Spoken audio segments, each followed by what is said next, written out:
রাঁধুনি রসিপিতে আপনাদের সবাইকে স্বাগত। আবার চলে এসেছি আমি আমার রেসিপি নিয়ে। আজকে আমার রেসিপি বেগুন দিয়ে মেথি শাক। বেগুন দিয়ে মেথি শাকের জন্য এখানে আমি 2 আঁটি মেথি শাক নিয়েছি। ভালো করে ধুয়ে আমি মেথি শাকের পাতাগুলো নিয়ে নিয়েছি। আর এখানে আমি বেগুন নিয়েছি, একটা মিডিয়াম সাইজের বেগুন আমি এইভাবে ডুমো ডুমো করে কেটে নিয়েছি। যেহেতু মেথি শাকটা খুবই উপকারী একটা শাক, তাই খুব বেশি মশলাপাতি আমি এতে ইউজ করছি না। এখানে সামান্য একটু মশলা নিয়েছি, একটু 5 ফোড়ন রেখেছি, একটা শুকনো লঙ্কা রেখেছি, আর 2টো চেরা কাঁচা লঙ্কা রেখেছি, আর এখানে একটু সর্ষে পোস্ত বাটা রেখেছি। আমি এখানে সাদা সর্ষে ইউজ করেছি, তবে পোস্ত বাটাটা আমার বেশি আছে, সর্ষেটা কমই আছে। আর আমি এটা সর্ষের তেল দিয়ে করছি, আপনারা চাইলে সাদা তেল ইউজ করতে পারেন। আর নুন, হলুদ, মিষ্টি একটু, এগুলো তো লাগবেই, মেথি শাক তো তাই একটু মিষ্টি দিলে ভালো লাগে। এই সামান্য ইনগ্রিডিয়েন্টস দিয়ে তৈরি হয়ে যাবে বেগুন দিয়ে মেথি শাক। আসুন তাহলে রেডি করি।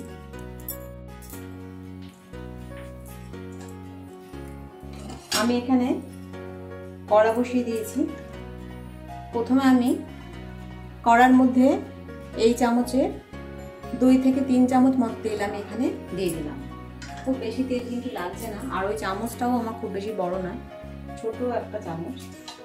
ফোড়নের জন্য আমি 2টো শুকনো লঙ্কা আর সামান্য একটু 5 ফোড়ন দিয়ে দিচ্ছি। শুকনো লঙ্কাটা আমি 2 টুকরো করে নিয়েছি। একটু সামান্য হলুদ গুঁড়ো দিয়ে দিলাম, একটু নেড়ে নিয়ে এতে দিয়ে দিচ্ছি বেগুনের টুকরোগুলো।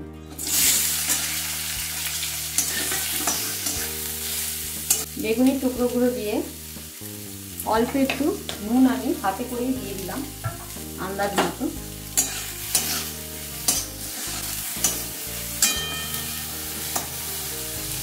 একটু ঢাকা দিয়ে দিলাম। ঢাকা দিয়ে দিলে বেগুনটা খুব তাড়াতাড়ি নরম আর ভাজাও হয়ে যাবে।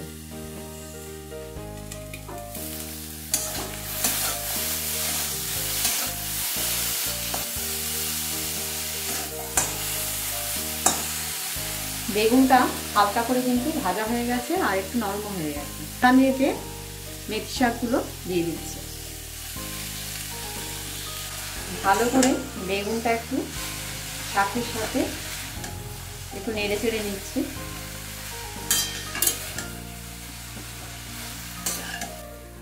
একটুখানি আমি ঢাকা দিয়ে দিলাম, শাকটা যাতে ভালো করে মজে যায়।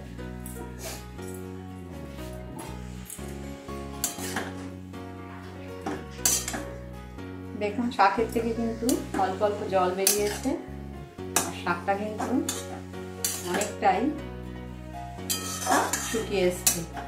যতটা দিয়েছিলাম দেখুন আর অনেকটাই কমে একটুখানি হয়ে গেছে। আর বেগুনগুলো কিন্তু নরম হয়ে এসছে।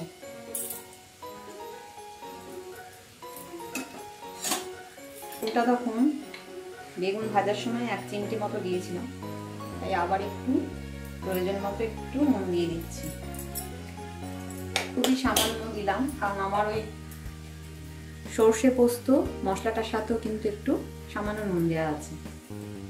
আর সামান্য একটু আর একটু হলুদ গুঁড়ো দিয়ে দিলাম, দিয়ে এটা কিন্তু একটু ভালো করে নেড়ে দিচ্ছি। এবার আমি এই মেথি শাকের মধ্যে একটু দেখুন 1/2 চা চামচের মতো একটু চিনি দিয়ে দিই। মেথি শাক তো তাই একটুখানি মিষ্টি দিলাম। মিষ্টিটা আপনারা যারা খান না তারা না দিলেও হবে, তবে মেথি শাকে একটু মিষ্টি দিলে ভালো লাগে। মিষ্টিটা দিয়ে একটু নাড়াচাড়া করে এবার আমি এতে দিয়ে দিচ্ছি সর্ষে পোস্ত বাটা, আর তার সাথে একটা চেরা কাঁচা লঙ্কা।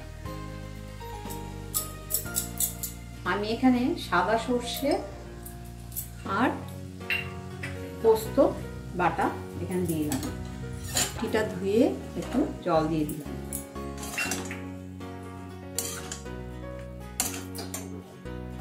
সর্ষে পোস্ত বাটাটা দিয়ে বেশিক্ষণ আর রাখবো না, সামান্য অল্প রাখবো।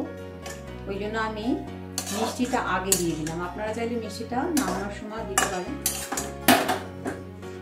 সামান্য একটু খুন্তিটা ধুয়ে একটু জল দিয়ে দিলাম, খুবই সামান্য। ওপর থেকে চামচেরও কম একটু তেল আমি এতে দিয়ে দিলাম। দিয়ে এটা আমি একটু ঢাকা দিয়ে দিচ্ছি। গ্যাসটা কিন্তু সিমে করেই আমি সব রান্নাটা করছি, কারণ এই শাকটা এমনি খুব নরম শাক তো ঝটপট হয়ে যায়, আর খুব বেশি গ্যাস বাড়ানোর দরকার হয় না, কারণ শাকটা খুব উপকারী। তাই বেশি গ্যাস বাড়িয়ে রান্না করলে উপকারিতাটা কিন্তু নষ্ট হয়ে যায়। খুব কম সময়ের জন্য এটা আমি ঢাকা দিয়েছিলাম। দেখুন একদমই এটা হয়ে আসছে, জলটাও শুকিয়ে গেছে। এই শাকটা যদিও একটু তিতো তিতো স্বাদ, কিন্তু খেতে কিন্তু দারুণ লাগে। আর এইভাবে অবশ্যই একবার করে দেখবেন বেগুন দিয়ে। এটা কিন্তু গরম ভাতে কিন্তু ভীষণই ভালো লাগে খেতে। গ্যাসের ফ্লেমটা আমি অফ করে দিলাম, একটু স্ট্যান্ডিং টাইম দিচ্ছি, তারপর আমি এটা সার্ভ করে দিচ্ছি। একটুখানি স্ট্যান্ডিং টাইম দেওয়ার পর আমি মেথি শাকটা সার্ভ করে দিলাম। দেখুন কড়াই কিন্তু একটু তেল নেই, খুব অল্প তেলেই কিন্তু আমি মেথি শাকটা এখানে করে দেখিয়ে দিলাম। এটা কিন্তু গরম ভাতে ভীষণই ভালো লাগে। অবশ্যই একবার এইভাবে ট্রাই করে দেখতে পারেন। যদি ভালো লেগে থাকে রান্নাটিকে লাইক ও শেয়ার করার অনুরোধ রইল। নতুন বন্ধুদের আমার সাবস্ক্রাইব করার অনুরোধ রইল। পাশে থেকে বেল আইকনটা অবশ্যই প্রেস করবেন, তাহলে নতুন নতুন রান্নার আপডেটগুলো সহজেই পৌঁছে যাবে। সুস্থ থাকবেন, ভালো থাকবেন, ধন্যবাদ।